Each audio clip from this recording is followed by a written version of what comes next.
After a car accident on a quiet highway, I was told I was unconscious for almost 2 days. When I woke up, I was already in a hospital bed. No beeping monitors. No family. Just a windowless room. And a bracelet with no name. They told me I'd been admitted to St. Argus Memorial. I'd never heard of it. Couldn't find it online.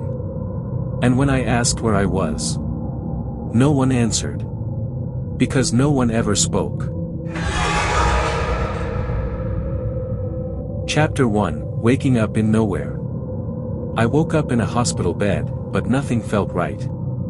No monitors, no machines, no beeping, just a single flickering light above me and the low hum of something unseen vibrating through the walls.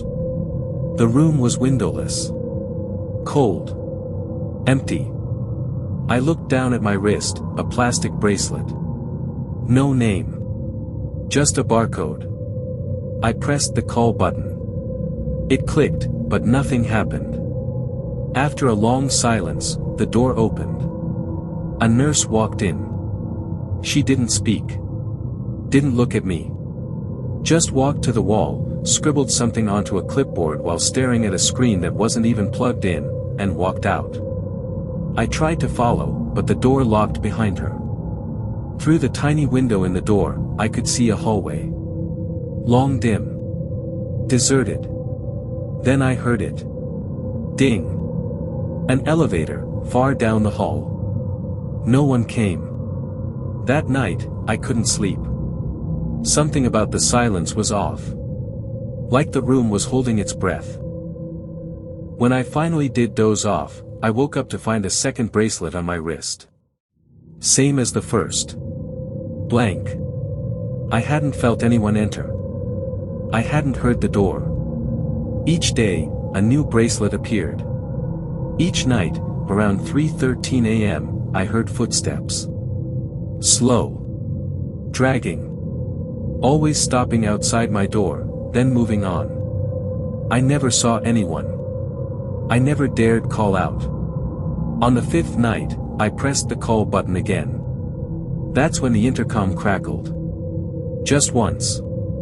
And a whisper came through the static. It said my name. Not from the speaker. From inside the room. And I realized something. This isn't a real hospital. And I'm not here to get better. Chapter 2, The Room Across the Hall. The footsteps came again at 3:13 a.m. Slower this time. Like someone dragging their feet deliberately. Just outside my door.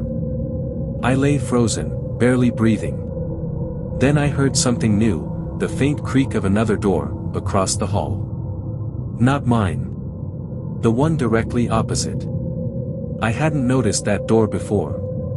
The hallway was always too dark to see clearly, but this time, the flickering light above it pulsed just long enough to reveal something. The door across from mine was cracked open.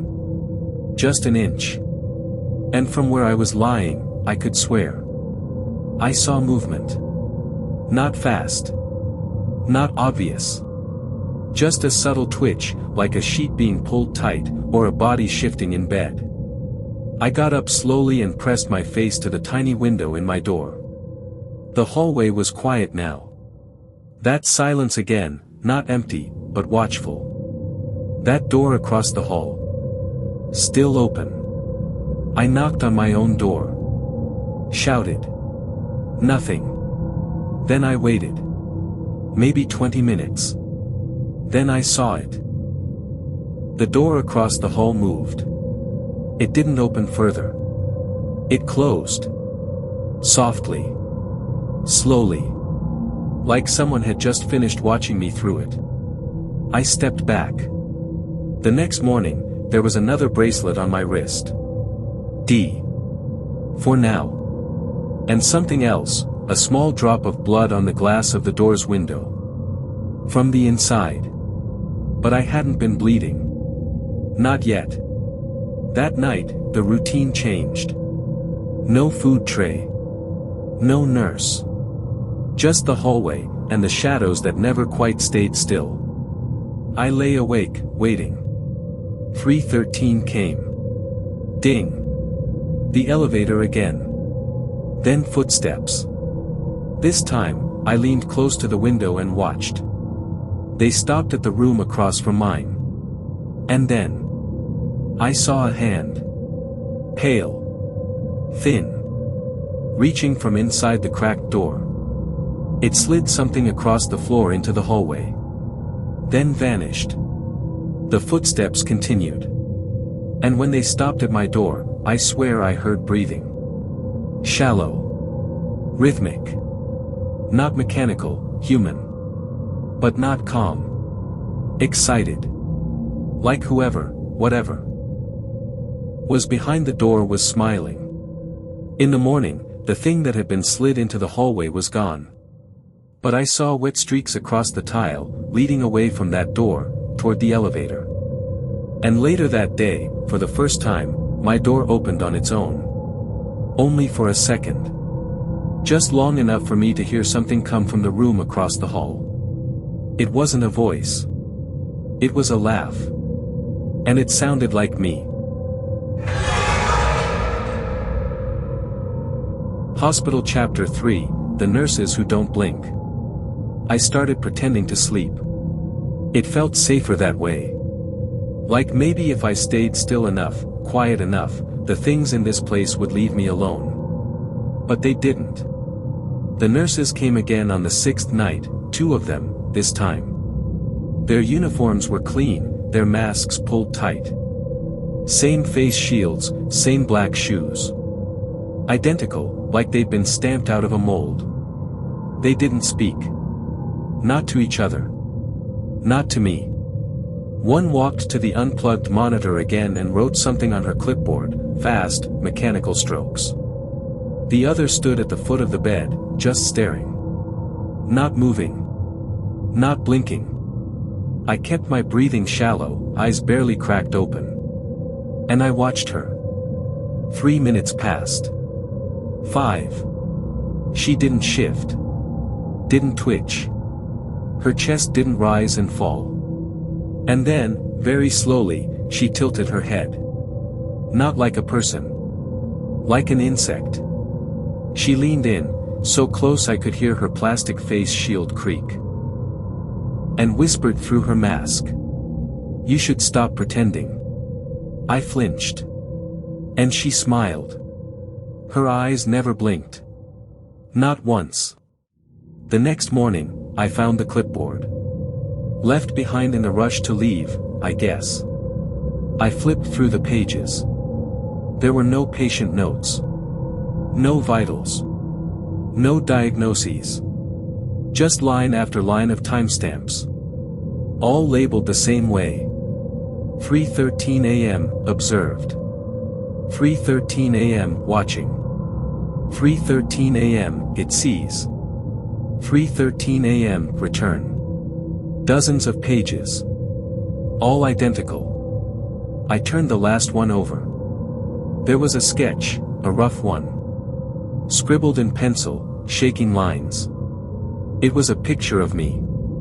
Lying in the bed. With someone standing behind me in the dark. Someone tall. Wrong. Watching. That night, I tried a new trick. I pulled my blanket over my head and turned to face the wall. Left the light on, not that it mattered. It always flickered out eventually. I waited. 3:13 came. And so did the nurses. This time, I didn't even pretend to sleep. I sat up, faced them. "Where am I?" I asked. They didn't answer. The one with the clipboard started writing again. The other stepped closer. She reached into her pocket and pulled out something small, wrapped in gauze. She dropped it on my bed. Then they left. I unwrapped it slowly. Inside was a single eyelash. Not mine. Still attached to skin. Now I know 2 things. They don't blink. They're collecting those who do. And outside my door, across the hall, I heard movement again. Only this time, it sounded like the person in that room was trying to leave. But wasn't allowed. Hospital Chapter 4, Ward 6 doesn't exist, short version. The door to my room unlocked on its own. No footsteps. No elevator chime. Just a soft click and silence. I stepped into the hallway. The lights were dimmer now. Some blinked like they were on life support. The cold felt deeper, like the air itself was watching. That's when I saw it, a metal plaque I'd never noticed before. Ward 6. But that sign hadn't been there yesterday. I was sure of it. I followed it. The hallway stretched longer than it should have. The walls began to rot the farther I walked. Paint bubbled. Tiles cracked. The air smelled like rust and ammonia. At the end, one door. Frosted glass. No handle, just the number 6 scratched backward into the pane, from the inside. I pushed. The door opened into a cold, empty ward. 10 beds, untouched. Clean sheets, neatly folded. Too clean. In the corner, an old TV buzzed with static. Something on the screen moved. A human shape. My shape. But twisted.